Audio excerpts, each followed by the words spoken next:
La primera pregunta es, ¿qué avances plantea la sentencia Artavia Merino?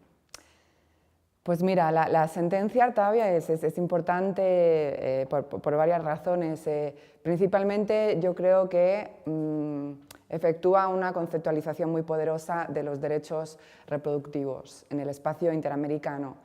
Los vincula básicamente al derecho a la vida privada y familiar, pero interpretada por la Corte como autonomía, como la posibilidad de diseñar planes de vida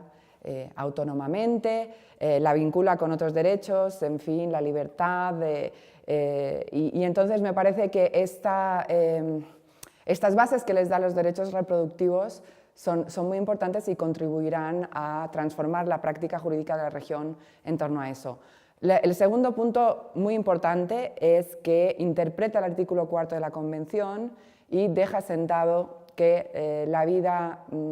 es protegida bajo la Convención después de la implantación. Eso es un punto que ha estado en el centro de la controversia sobre muchísimos temas y la sentencia Artavia pues sienta un criterio y creo que esto es otro de los puntos importantes.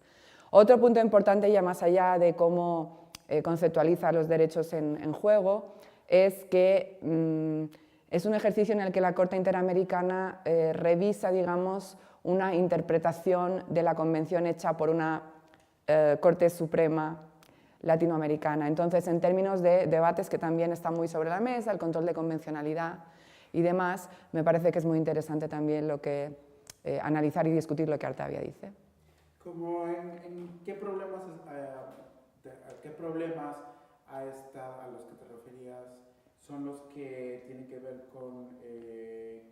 esta sentencia al definir conceptos como implantación o como la interpretación en el cuarto constitucional? Pues mira, Artavia, claro, es una sentencia que directamente se enfoca al caso de fertilización in vitro, o sea, este es el punto específico, pero los argumentos que articula, por supuesto que son importantes en un ámbito mucho mayor relacionado con los derechos reproductivos. Es obvio que en el debate de aborto va a tener un impacto, ¿sí? En el debate sobre aborto, porque además, bueno, lo que dice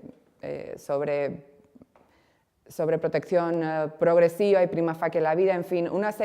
se dejan sentadas una serie de herramientas argumentativas que es obvio que no solamente van a impactar en el debate sobre la reproducción asistida o in vitro, sino en el aborto seguro. También puede ser en los debates sobre pues, píldora del día después, pero en general puede ser usada la sentencia para repensar un montón de cosas, más allá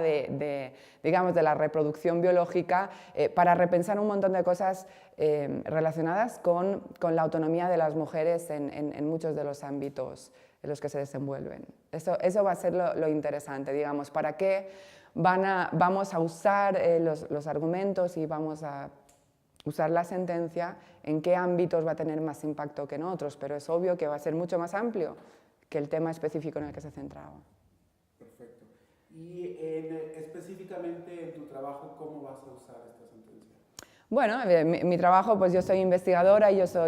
soy docente. Es evidente que la sentencia la voy a usar para ejemplificar cierto tipo de evolución, discusiones en materia de derechos.